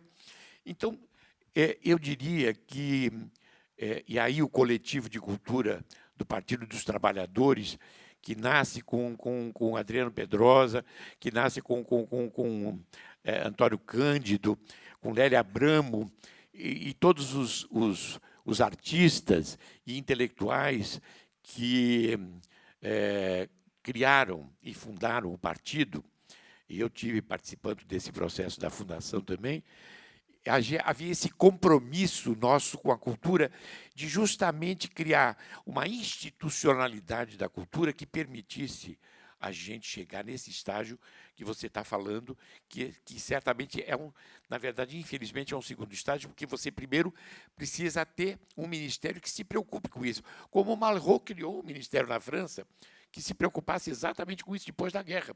Porque que foi o que aconteceu no Japão também. A prioridade da reconstrução do Japão era o legado cultural, antes que qualquer outra coisa. Porque é isso que constrói. Porque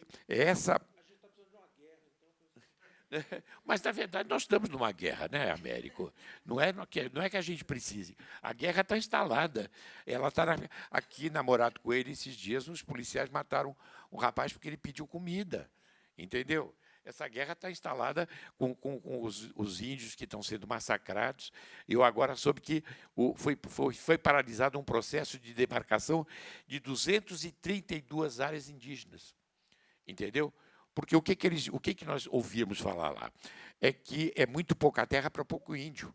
Entendeu? É muita terra para pouco índio, perdão. Ou seja, então, quando nós chegamos no Ministério da Cultura, de um presidente que tem a estatura intelectual do senhor Fernando Henrique Cardoso, entendeu? E que tinha um ministro que vinha da academia também, entendeu? E a quem nós entregamos o primeiro projeto de cultura da candidatura do governo Lula, chamava-se A Imaginação a Serviço do Brasil, o primeiro projeto de cultura construído não a partir de um grupo de intelectuais, mas a partir de uma consulta nacional. Nós tínhamos um mimeógrafo, porque o Marco Aurélio Garcia, que era o coordenador, falou, não vai dar tempo de fazer isso, porque nós estamos em abril, maio, e a gente, em julho, tem que ter o projeto de cultura pronto. Entendeu? Então, nós reunimos um grupo de intelectuais aqui, que normalmente está acostumado, tem a Marilena, tem não sei mais o quê, e nós, os peões, os artistas, os peões da cultura, falamos, não, se o Lula fez as caravanas da cidadania e descobriu esse Brasil, revelou esse Brasil que não se conhecia, a gente não pode simplesmente construir um projeto de cultura que não reflita os anseios dessas comunidades a representação cultural dessa diversidade, para que ela possa estar presente no projeto de cultura. E nós, por sugestão, inclusive, do presidente Lula, eu entreguei este material através do Gil, que estava participando da campanha do Fernando Henrique, e do De Fiore, que é um companheiro aí que eu conheci no processo aí de convivência com a Maria Antônia, da minha formação cultural aqui em São Paulo, e nós entregamos isso ao VEFOR. A primeira manifestação do governo Fernando Henrique, eu estava na Universidade da Bahia, e vem esse senhor que ontem fez um artigo dizendo que o Lula tinha acabado, o Zé Álvaro Moisés, que naquela época também era do Partido dos Trabalhadores, ele se apresenta para fazer a primeira brochura do governo Fernando Henrique, dizendo cultura é um bom negócio. E todo mundo se levantou de pé e vaiou. E ele não conseguiu continuar a falar, porque era uma contradição tão absurda. E foi o que aconteceu. O governo Fernando Henrique, e isso, a herança que nós recebemos, foi de um ministério absolutamente desestruturado, que se relacionava com o São Paulo, Rio de Janeiro, mal e mal com Minas Gerais, entendeu? Rio Grande do Sul, o ministro VEFOR foi 2 vezes ao Rio Grande do Sul, entendeu? E eu me lembro que nós começamos justamente a construir o processo, e aí esse projeto, a cultura como invenção do futuro, ele foi a semente para a construção da inteligência, a imaginação a serviço do Brasil, que foi o projeto do governo Lula de 2003, que está aqui no livro, entendeu? E que, na verdade, foi o grande inspirador de todo o projeto cultural desse governo, porque certamente que o Gil teve uma contribuição pessoal muito grande, mas principalmente porque ele abraçou esse projeto, entendeu? E trouxe a sua contribuição, entendeu? Mas aí passamos a nos relacionar não só com todo o Brasil, mas numa tentativa de uma institucionalização do Ministério da Cultura que tivesse, vamos dizer, não só uma participação protagônica de todos esses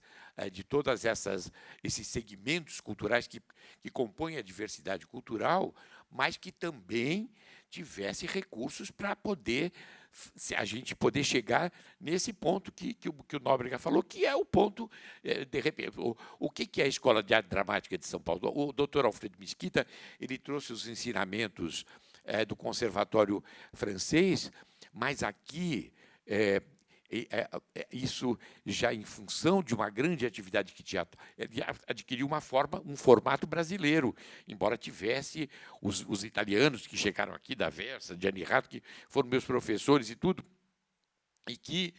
mas, de uma certa maneira, eles também já se conformavam a uma maneira brasileira de ser. Entendeu? Então, tudo isso, na verdade, fez parte das preocupações, não só do ministro Gilberto Gil, mas principalmente de um homem chamado Luiz Inácio Lula da Silva, que nos autorizou e nos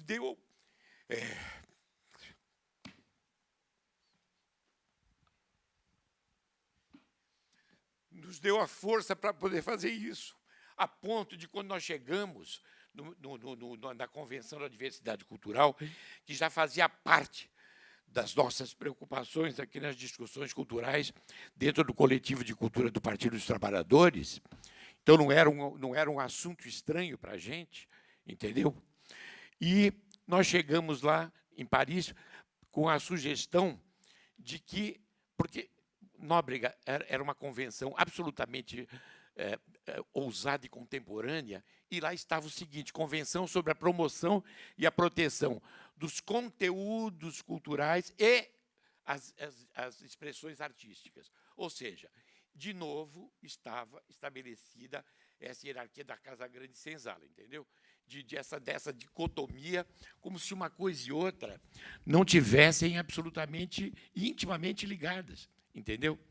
E nós conseguimos, por unanimidade, fazer com que mudar o nome da convenção. Está escrito aqui também, entendeu? O que e quando, até dentro das nossas discussões no sentido da reestruturação do Ministério, eu falei, eu quero fazer parte de uma secretaria que se dedique justamente a contemplar e dar voz para esses segmentos absolutamente invisíveis do ponto de vista das políticas públicas de cultura, que são esses segmentos que são absolutamente fundamentais e estruturais e que, no entanto, não fazem parte do cenário cultural brasileiro, entendeu? A não ser do ponto de vista, entre parênteses, folclórico, entendeu? E, então, eu me lembro que eu tive uma certa oposição dentro do Ministério, porque eles diziam que o Ministério todo era o Ministério da Diversidade, então ficava uma coisa genérica. Eu falei, não, eu quero trabalhar isso. E quando eles queriam me colocar, porque eu estava incomodando, na Funarte para um departamento de teatro. Eu falei assim, eu não sou só um homem de teatro, sou um homem de cultura. Eu participei de todos os processos aqui. E aqui, durante a minha vivência aqui, eu participei de música erudita. Eu estava junto com os grupos de música antiga aqui em São Paulo, frequentava o municipal, teatro, dança.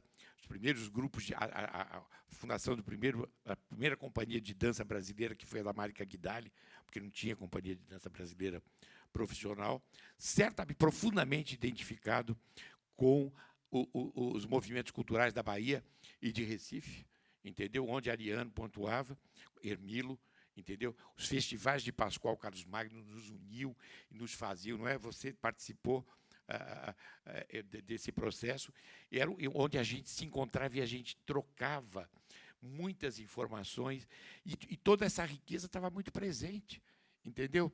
Então, o Lula teve essa sensibilidade pela intuição que ele tem, e eu me lembro de que quando nós construímos esse projeto de 94, a gente chegou em Gramado para ir apresentar o projeto de cultura. Ele volta e meia perguntava, mas ele estava na campanha. Então, ele tinha vindo de uma campanha no interior do Rio Grande do Sul, e nós nos reunimos com ele para passar para ele o que eram as diretrizes desse novo projeto de cultura e tinha um mundo de gente, de jornalistas, de tudo lá em Gramado. E aí ele falou assim, olha, eu vou tomar um banho e aí vocês me passam. Então, eu, a Marisa Leão, tinha mais uma pessoa que estava comigo, eu não me lembro quem era, acho que não era Esther, eram pessoas que eram da coordenação, eu era um dos coordenadores. E nós passamos para o Lula. Ele ficou ouvindo, durante 1h30, a gente passar tudo. Ele falou assim, eu acho que eu já entendi. Eu falei, Lula, mas você quer que a gente te passe mais? Porque tem uma complexidade. Não, não, eu já entendi o que vocês falaram. Eu só quero pedir para falar por último. Entendeu? E aí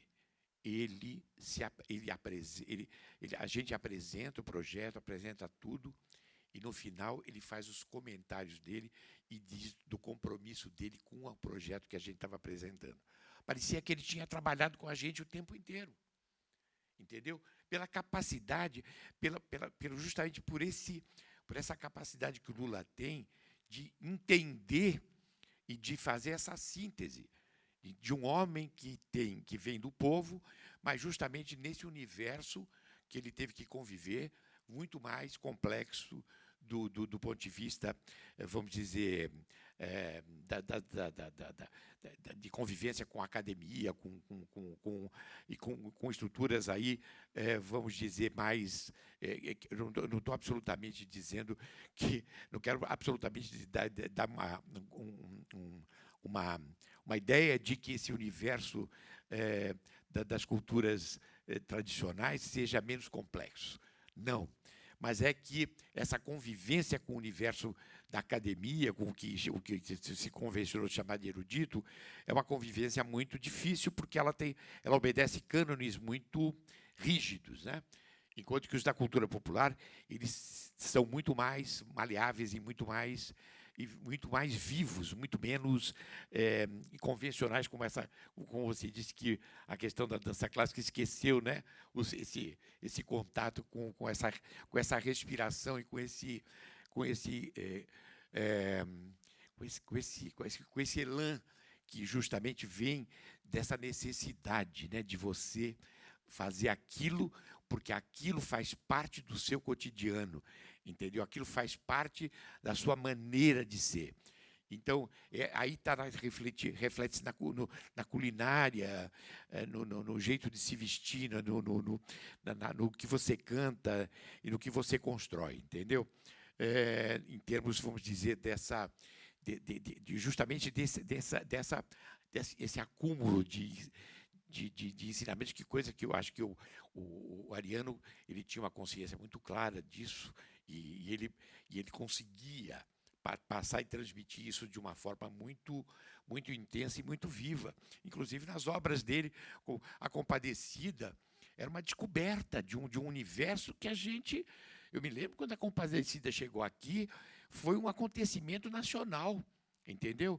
Uma dramaturgia completamente diferente, mas que estava na raiz da gente, entendeu? Dessa forma brasileira de ser, embora não fosse de regiões tão diferentes, né? Como São Paulo e Pernambuco, né? Então, durante o processo todo do Ministério da Cultura, e, infelizmente, o que a gente tinha ali no Ministério da Cultura era principalmente a lei, os recursos eram muito parcos, talvez mais parcos do que agora, mesmo dentro dessa, vamos dizer, exiguidade que nós temos de recursos, né? Em termos de recursos diretos, não chegava a 300 milhões, e a Lei Mendonça, a Lei Rouanet, ela não chegava a 500 milhões, entendeu? A gente chegou a ter, durante o governo Lula, mobilizar recursos em torno de 5 bilhões, entendeu? Mas, mesmo assim, ele não chegava. Eu me lembro que, quando eu fui presidente da Funarte, nós ampliamos os recursos de 40 milhões, Nóbrega, para 120 milhões. Foi como uma gota d'água, porque a demanda que nós construímos... Só uma coisinha, esse ano, a Funarte tem 4 milhões. Eu não gosto de falar nisso, porque é muito dolorido demais. Porque nem na época que tinha só a Lei Rouanet, na época do Fernando Henrique, tinha 4 milhões. E hoje o universo é muito mais amplo, muito mais extenso, entendeu? Porque as demandas são muito maiores. Então, você vê um Ministério da Cultura sem ministro há 3 meses e ninguém fala nada. O presidente Dancini acabou o seu prazo, ninguém fala nada. Agora, na China, o Brasil se apresentou, os cineastas estavam solitários lá, queriam vender os filmes, não podiam, não tinha representante do Ministério, nem representante do Dancini para poder fazer a venda dos filmes. Entendeu? Ou seja, eu participei de um seminário lá na Câmara dos Deputados, isso logo no início do governo Temer, e já se previa isso. Mas o Ministério da Cultura, o Calheiro, em primeiro lugar, ele tirou todos os cargos de confiança. Eu fui cargo de confiança, o Américo era cargo de confiança. Eu nunca cheguei a receber R$10 mil limpos. Isso que eu fui ministro algumas vezes. Entendeu? Ou seja, eu paguei durante praticamente 12 anos para trabalhar no Ministério da Cultura. Entendeu? Mas com muito prazer. Eu fui secretário da Identidade e da Diversidade, eu fui presidente da Funarte, eu ajudei no processo da implementação do primeiro Plano Nacional de Cultura, que foi o último ato do governo Lula, para que a cultura tivesse um planejamento. O Edu está sabendo disso porque ele participou muito proximamente da gente, na construção, da reformulação do próprio Ministério, de tudo isso. E tudo isso, na verdade, para que a gente conseguisse ter a presidenta Dilma como ministra, ela fez, através do Fundo Soberano da Petrobras, nós íamos ter 10% para a cultura, que significaria recursos em torno de trilhões, entendeu? Para a cultura e para a educação, entendeu? Tudo isso foi absolutamente jogado da maneira pior possível, porque a gente chegou a antever isso, entendeu? Então, mas eu acredito que eu tive conversando com o Zé Dirceu, e o Zé Dirceu falou assim, nada disso está perdido, Mamberti. Essa memória está presente. As pessoas não irão esquecer isso. Nós estamos passando um momento de crise, mas a crise maior não é nossa, é deles. Entendeu? E eu fico impressionado porque é uma... E quem me ajudou, inclusive, porque o Lula, quando o Gil falou e o Juca falaram que eu estava me sentindo desconfortável, aí ele falou assim, não, olha, então, enquanto o Mamberti estiver desconfortável, eu não vou aprovar essa reestruturação do Ministério. Vamos deixar o Mamberti se acomodar, e aí ele passou para o Zé Dirceu, e quem defendeu diretamente com o Juca a Secretaria da Diversidade foi o gabinete do Zé Dirceu. Entendeu? Porque eu cheguei lá e falei assim, ele falou assim, como é que é essa sua secretaria? Eu falei, não é minha secretaria. Essa secretaria é o desejo de um coletivo de cultura que foi, vamos dizer, que absorveu a demanda de um conjunto de artistas, de gente de cultura no Brasil todo, que demandavam isso, entendeu? E foi lindo, porque as pessoas falaram, como é que vai ser a Secretaria da Diversidade Cultural? Como é que vai ser? O que é que vai ser? Eu falei, eu não sei como é que vai ser. Eu só sei que ela vai ser, e quem vai propor são eles. Quando nós chamamos as lideranças indígenas, eu me lembro que nós estávamos em Pernambuco, e eu não tinha uma noção clara da miscigenação que havia já por parte das etnias com os negros, com outros. Aí nós chegamos lá, eu e um assistente meu, e era assim, povos indígenas olhando para o futuro, e o João Ribeiro, como é que era o Museu não, o Nacional? nosso antropólogo. Do Museu Nacional, né? Do Museu Nacional. João Batista. Não é João Batista. Bom, em suma, era uma pessoa... E eu tinha organizado um seminário chamado patrocinado pela Fundação Joaquim Nabuco, chamava-se Povos Indígenas Olhando para o Futuro. Então, nós chegamos, eu falei, puxa, vou entrar em contato com os povos indígenas. Sentamos, e aí começam a chegar uns negões, né? E aí eu falava assim, gente, os índios, que os índios? Eram eles, os índios eram eles, entendeu? Porque já tinha, justamente nessa franja do litoral, as comunidades indígenas se miscigenaram com a cultura africana, entendeu? Então, eles, vamos dizer, a fisionomia deles era do negro muito mais do que do índio, entendeu? Então, isso foram descobertas que a gente foi fazendo. E aí, nós, a partir daquilo que eles depararam, a gente falou assim, nós estamos cansados de sermos objetos de estudos de antropólogos, entendeu? Nós não queremos mais ser, vamos dizer, que se façam políticas para os indígenas sem que nós participemos, mas que nós tenhamos autonomia para dizer o que é a cultura indígena. Eu me lembro que diziam assim, mas as danças indígenas são muito pobres. Vamos dizer, o acervo musical dos índios é de uma pobreza, entendeu? Não existe exatamente uma música indígena, entendeu? Então, havia toda uma desconsideração. Aqui em São Paulo, eu cheguei a falar, eu estou trabalhando com as culturas indígenas, mas existe índio? Entendeu? Perguntaram, mas tem índio ainda no Brasil? Coisas desse tipo, assim, de pessoas que frequentam culturalmente o ambiente do SESC, por exemplo, entendeu? Então, na verdade, nós fomos atropelados nesse processo, porque já eu tenho que ser bem realista, já dentro do governo Dilma, nós tivemos uma dificuldade muito grande de relacionamento com a parte institucional do governo para fazer compreender a importância do projeto que nós tínhamos construído. Entendeu? Já não foi fácil a relação ali. Entendeu? Até por vários motivos, mas o principal motivo é de que a cultura, como sempre, ela fica como um adereço, quando, na verdade, ela é o centro.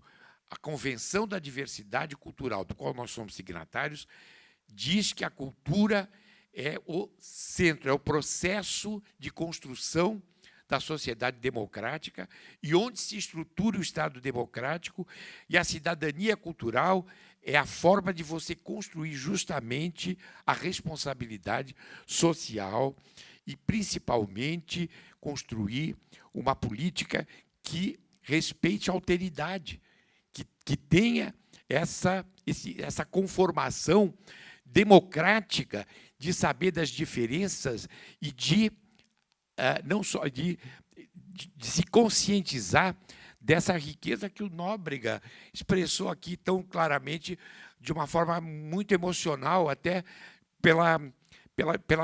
porque isso está dentro do processo de criação dele. Entendeu? E foi isso que nós o tempo inteiro procuramos fazer. Infelizmente, já no final do governo, a Marta foi ministra, e a Marta tinha, ela teve contribuições importantes na movimentação, na mobilização que ela fazia dentro do Congresso, no sentido de aprovar projetos nossos que estavam o Sistema Nacional de Cultura, mas tem um outro que é importante, que eu não me lembro. Hein? O Vale Cultura. Mas a Marta, como sempre, pela própria personalidade dela, que eu acho que se revela cada vez mais, ela sempre tinha uma coisa muito individual, uma maneira muito própria ela ser, e o coletivo do Ministério se esfacelou ali. Entendeu? Foi muito, muito difícil o relacionamento ali.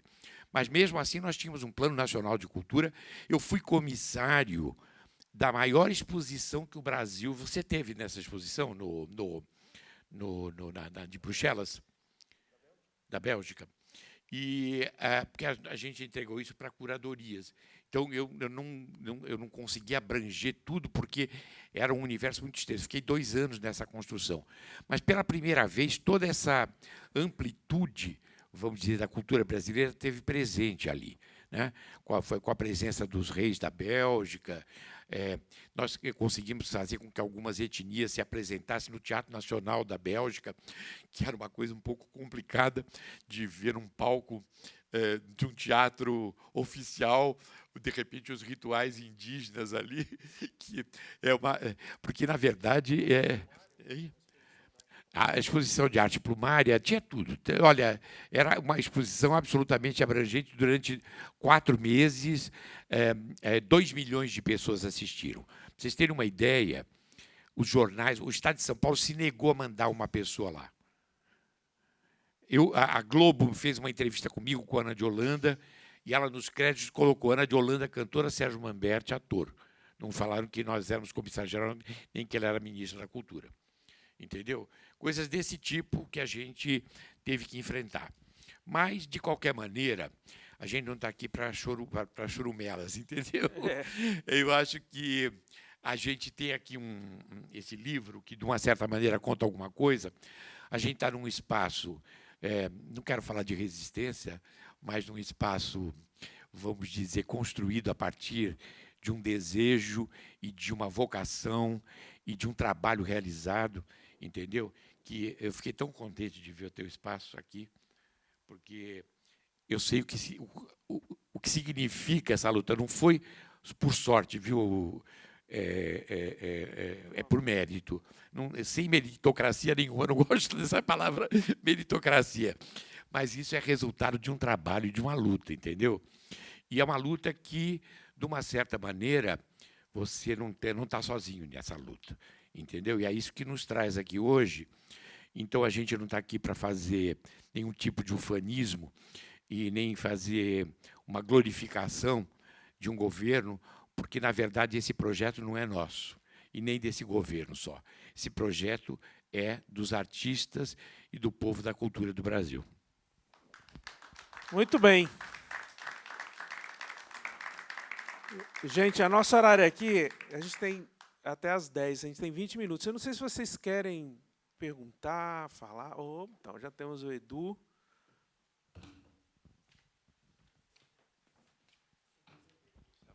Obrigado pela oportunidade de estar aqui com vocês. Eu já levantei a mão porque eu estou há muitos anos, na verdade, querendo ter a oportunidade de conversar.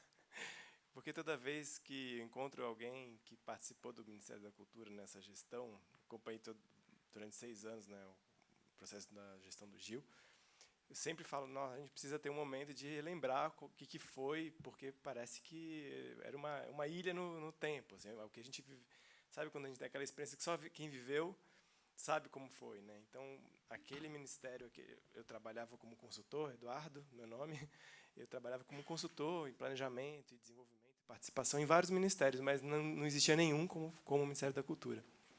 E quando o Américo convidou para esse evento, eu imediatamente parabenizei, agradeci.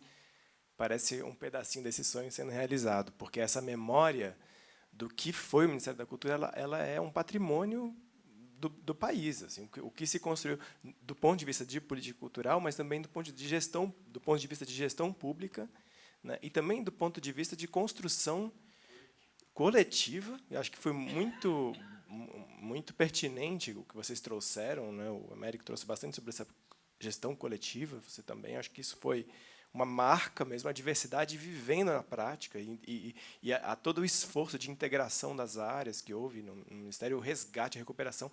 Uma coisa que me marca muito, eu estou até escrevendo um livro, estou mencionando essa parte no livro, que é como os gestores de carreira do Ministério da Cultura se mudavam para Brasília para poder participar. Eram pessoas que estavam há décadas à míngua lá, em algum canto de algum departamento, e, de repente, eles tinham a chance, né, de realizar o que eles há anos sonhavam. São servidores de carreira que vivem a causa e imagino que hoje devem estar novamente escanteados em algum lugar, né? Pessoas da Bahia, do Acre, do Sul, né? Então me marcava muito ver a capacidade e a liderança do Gil, a capacidade de ouvir todo mundo e achar solução, mediar internamente as divergências. Era assim. Eu vi o Gil ser chamado de ministro dos ministros. ministro dos ministros. Era muito forte aquela simbologia e como aquilo aglutinava a sociedade e não tinha barreira. Parecia que não haviam barreiras. Tinham as disputas, as divergências internas, mas barreiras não haviam entre os departamentos, entre as secretarias e com a sociedade. Não tinha... Convergia, que tinha essa liderança simbólica e gerencial também do Gil, combinado com o Juca. Eu acho que toda essa gestão, a experiência da gestão, do ponto de vista da governabilidade, né, e da governança do Ministério, eu acho que, eu não sei até que ponto tem desses componentes aqui, mas eu acho que tem um outro componente também, que era a visão estratégica que o Ministério sustentava, que era as 3 dimensões da cultura, né, era simbólica, econômica e antropológica? Cidadã. De garantia dos direitos culturais que cidadã e econômica. Que ele falava, a cidadã também era antropológica, às vezes ele falava. Isso. Da convenção. Então, essa era uma visão civilizatória que era sustentada ali. Eu acho que isso é muito importante, e aí eu queria compartilhar com vocês assim um pouco de uma angústia que eu sinto há muitos anos, tenho sentido há alguns anos, nesse processo todo que a gente está vivendo, essa crise. Eu acho que a cultura, e é isso que eu queria trazer, essa reflexão para a gente, isso para mim está muito, muito vivo e muito forte, que quando eu participei da escrita do Plano Nacional de Cultura também, e ali um componente forte foi justamente o papel que a cultura tem numa nova economia imaterial, numa economia sustentável, etc. Mas eu acho que quando a gente tem toda essa crise política, e, enfim, que a gente está vivendo, e econômica e toda, a cultura ela volta para um lugar de resistência. Ela simbolizou uma resistência, a ocupação da Funarte, né? E foi muito bom que você colocou isso aqui. Aqui é um lugar de... Você não quer falar de resistência. É porque eu acho que a cultura não é resistência, ela é um lugar de fronteira. E na fronteira ao mesmo tempo, resistência, mas também é abrir caminhos. E eu acho que é isso que a gente está precisando resgatar, esse outro lado. A cultura está fazendo resistência quando necessário. Só que a cultura, o campo cultural, não está simbolizando o futuro hoje. A gente não está assumindo um lugar de mostrar para o país o que é possível, de um outro paradigma, de outra economia, de outra sociedade. A gente, como foi o caso dos líderes da cultura que ajudaram a fundar o PT, né? Eram visionários. A gente está precisando de visão, inspiração e rumo. E como que a gente articula, como a gente aproveita desse nosso legado para agenciar a cultura novamente como um campo de efetiva construção de imaginário de futuro. Acho que esse é um ponto... Desculpa a minha fala tão longa, são uns 2, 3 anos que eu estava querendo ter a oportunidade de conversar com vocês sobre isso. Então, obrigado. Bacana. Eu acho que... Eu estava vendo aqui o cais do Valongo. Se conseguiu a condição de patrimônio material, né, da Unesco, né? E ele estava todo mijado, completamente. As pedras, né, até hoje não foram colocadas no lugar, entendeu? E hoje eu vi uma postagem dizendo que talvez ele seja o monumento histórico mais importante do Brasil, porque aqui, esse cais do Valongo foi o porto onde chegaram, de 1811 a 1843, 1 milhão de negros escravizados. Entendeu? 1 milhão. Ou seja, é uma coisa é uma tragédia. Então, ali do lado tem o cemitério dos Pretos Novos, que uma grande parte morria na travessia. E se descobriu agora que não eram só homens e jovens que vinham, mas tinham mulheres e crianças também. E agora, no cemitério dos Pretos Novos, foram retiradas as verbas, o patrimônio que foi descoberto já, vamos dizer, desse que foi coletado aqui pelos arqueólogos aqui mais recentemente, estão sob ameaça, inclusive, de se perder, entendeu? Porque, ao mesmo tempo que é patrimônio imaterial, de repente é uma referência para toda a América, uma referência mundial e um marco de uma mancha na civilização humana de um tamanho descomunal e que está presente até hoje, entendeu? E ali, agora, de repente, o Cais do Valongo, eles pediram até para que se colocasse a água de novo no lugar, porque tem a água embaixo, né? E tudo. Então, você veja que a gente tem uma missão muito grande aí no sentido de fazer com que o Ministério da Cultura possa ter de novo essa consideração, né? Mais alguém quer perguntar? Tranquilos? Bom, gente, antes, para encerrar, eu queria agradecer aqui primeiro a Fundação Perseu Abramo, que conseguiu reunir todo mundo, não é?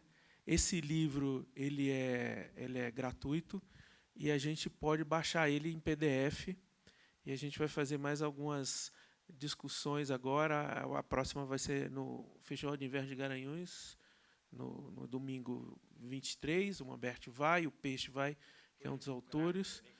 E aí tem a gente